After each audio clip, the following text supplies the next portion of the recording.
Welcome to Monday. It's the 25th of Feb 2019. What a crazy 24 hours we have had. And I will just say to anybody that got caught out in that manipulation, yes, it was absolutely manipulation. It goes to show how out of control the retail traders are when it comes to this market. There are people who control it and we have absolutely no say over it. But head over to unitytradinggroup.com and come and join us in Discord. We are always happy to talk people through who may have been hurt or lost a bit of cash in that last dump. Come and have a chat to us. Let's jump on a Zoom session like this and we'll talk about your trade strategies and talk about where things may have gone wrong if you didn't have those tight stop losses in place. We're always happy to talk to you at any time. So let's dive right into this. Not much news today. We're going to go through BTC, Dash, EOS, LTC, and gold. And have a look at the market. So let's dive in. BTC dominance is at 52.3%, 24-hour volume of 38 bill. Remember, that is buyers and sells. That is not just buyers. That is a combination of everything happening in the market. Market cap, 128 billion.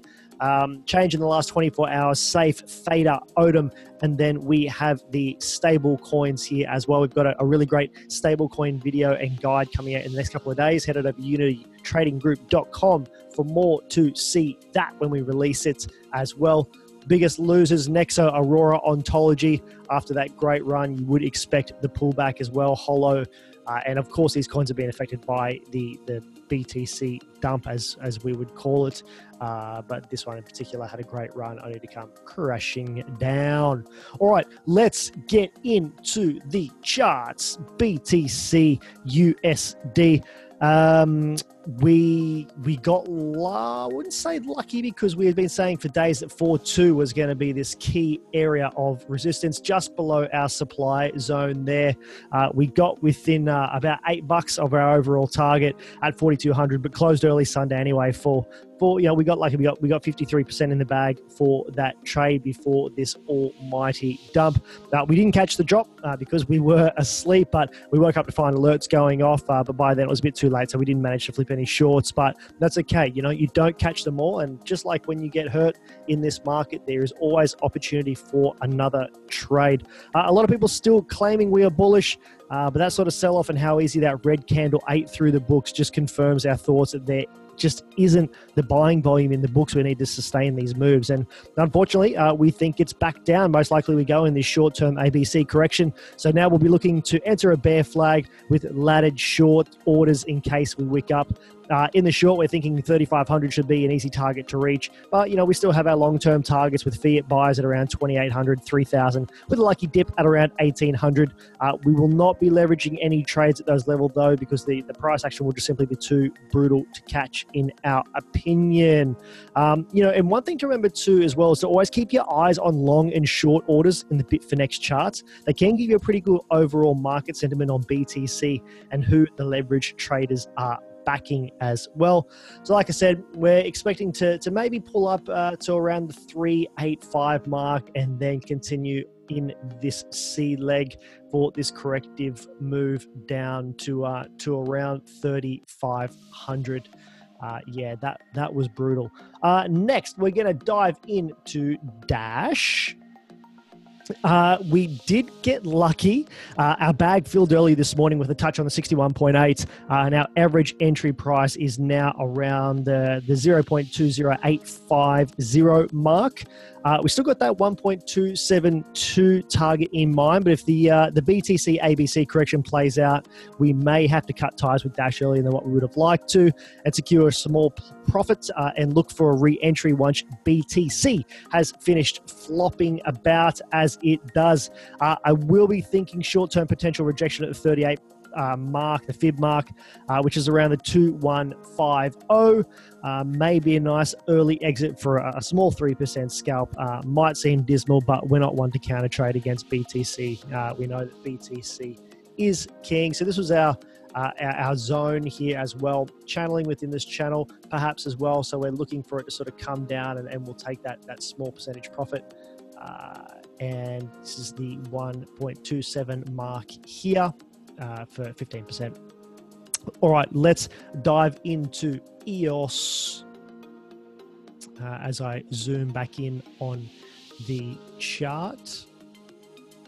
All right, so we exited 50% of our position at the first short-term target at the bottom of the supply zone just here, which is around 9980. So let's have a look here, 9980, around this point. 9980, which was just around the very, very bottom of that supply zone that we've drawn here as well. We locked in 60% at 10x leverage, so not too bad on that one. We'll let the other 50% run over the weekend, but our algo was spitting out some take profit signals early, so we moved the stop loss up just below the top of that supply here, and we were wicked out on that small pullback, but still banking 85% on the last bag. So it did not end up shooting up a little bit higher over the weekend, but we didn't take another position, and luckily it had a heavy sell-off overnight following the BTC rejection at 4,200. So like most alts that have followed BTC over the past week or so, we are sort of expecting them to all form a nice correction now. So we'll have to make a new updated chart for EOS later on tonight. You can follow us on TradingView. Just head over and look for Unity Trading Group on TradingView, where you will find us. All right, let's have a look at LTC now as we bring it up on the chart. So LTC is playing out like a champion so far. A lot of people were expecting it to go up. We were counter trading that, which you can find over at TradingView and in our previous video. So we're pretty happy to sort of find some profits here as well. Hit our first profit take for 45% and re-entered on the breakdown again for 60% so far. On 50% of our order, and stop losses moved down to ensure the profit take only. Expecting a small breather again over the next few days, but building another nice little bear flag at the moment and looking to re-enter another trade on the break again while keeping our current trade plan open for the longer term goal at this strong demand around 990.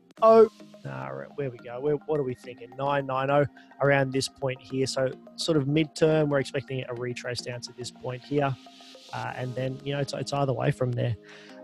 So, this is where it pays to have two BitMEX accounts at this sort of point here. You can have one for longer term trades with lower leverage and another account for short term scalps on higher leverage, and play both ways if need be. That is not financial advice. That is just something that we do as well.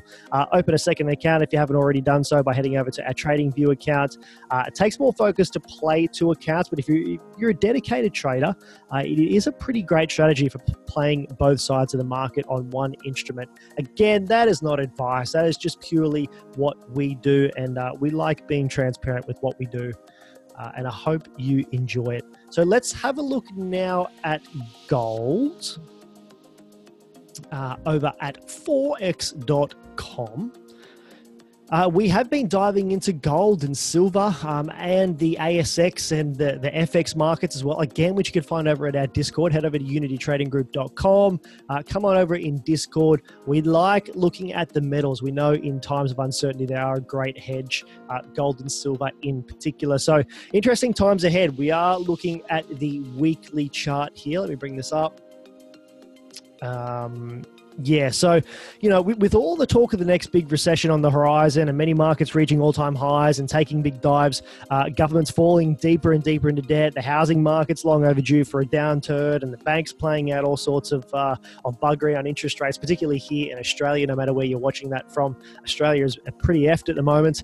It's a little-known fact that gold and other rare commodities can be a safe haven hedge during an economical crisis. Silver, oil, uranium, lithium, and gold has risen almost 30% since its retracement low late 2015, which we can see down here, about $1,043 per ounce. We're up now around $1,342 an ounce.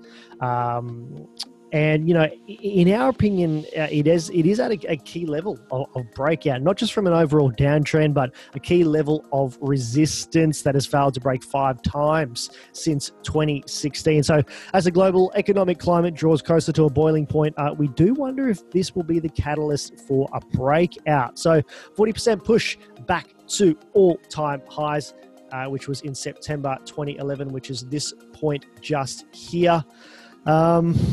Yeah, it's an interesting time for gold.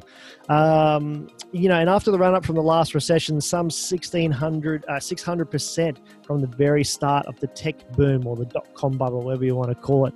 Interesting times ahead, but gold not just being a rare desirable metal, but having many use cases in computers, circuitry, jewelry, medical, and aerospace engineering makes it not just a speculative market, but something of a real use case, giving it an intrinsic value.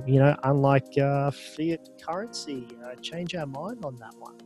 So let's have a look at some news now as well. Only a couple little bits of news today, not much. So the Ethereum's Constantinople, St. Petersburg upgrade set to occur this week. And let's read it together. Ethereum's ETH, the next two network upgrades referred to as the Constantinople and the St. Petersburg are scheduled to take place this week, according to an official Ethereum blog post on Feb 22nd. More precisely, the updates are scheduled to happen at Ethereum block 7,280K, which is expected to be mined on Feb 28. So just a few days away now. Given the unpredictable nature of mining, the implementation could happen 1 or 2 days before or after the scheduled date, according to the announcement. The post explains that the upgrade has two names to represent two originally separate upgrades that have now been combined into one event. The implementation of the Constantinople upgrade was previously delayed in January over a newly discovered security vulnerability. So the Constantinople also brings the Create 2 function to the platform, which was first rumored to introduce an attack vector to Ethereum. Ethereum co-founder Vitalik Buterin later dismissed the concerns. The other network update, the St. Petersburg, is meant to delete a previous update, the Ethereum Improvement Protocol 1283 from ETH's test network. All right, and this could be an explanation for the ONT run that we've had over the last few days as well. The development software of corporate-orientated crypto ONT has been added to the Google Cloud Platform Marketplace. Get it together, Ty. A Medium post from Ontology revealed on Feb 23. The newly supported software called the ONT Dev Platform is a set of tools for developing smart contracts on ONT's blockchain. The DApp product includes a block explorer, a smart contract integrated development environment, which is an IDE, SmartX, and an ONT test environment. According to the announcement, this addition makes the project one of the first public blockchains to have a development platform on the leading cloud provider marketplaces. This statement is referring to the fact that ONT is also available on cloud marketplaces, Amazon Web Service, and Microsoft Azure as of December 2018. So, following a surge in price this weekend, ONT briefly entered the ranks of the top 20 coins by market cap today before dropping to 21st place by press time. This was pressed 13 hours ago. In November, news broke that Japanese arm of computer giant Microsoft has partnered with nascent blockchain startup Layer X to accelerate uptake of the technology via Microsoft Azure's BaaS solution. So there we go. There is the news for the 25th of the 2nd. I hope you enjoyed it. I'm going to show you something very quickly as well. This is our website. This is unitytradinggroup.com. While it loads, my internet is horrible. It's good enough to trade though. So come on over. Come and learn a few things. Come and see this goofy guy right here, which is me, having a chat to some of our members, Arlene and Ben, who are a couple of our Inner Circle members. But you can come on over and have a chat inside our Discord. I'll bring it up for you. Have a little look-see at this. This is us inside I'll just get rid of a couple of screens. Check this out. So this is us inside Discord. We have so much stuff here that you can be a part of and learn from. We'd love to have you here. Come and have a bit of a chat. Come and learn a few things and trade with us over inside Discord. Head on over to www.unitytradinggroup.com and come and learn a few things about crypto tax. We spoke to Adrian Forza from Crypto Tax Australia a couple of weeks ago. You can listen to and download that full episode as well. Learn a bunch of things, how to trade the Head and Shoulders patterns, some resources and some updates. We'd love to see you there. Come over and trade and chat and have a good time with us. There's no moon or Lambos or when moon serves, none of that crap. It's just a great place full of really great people doing really great things, and we'd love to have you a part of it. So come on over. Until next time, trade safe. Another market update coming at you tomorrow. Have a wonderful afternoon. Bye.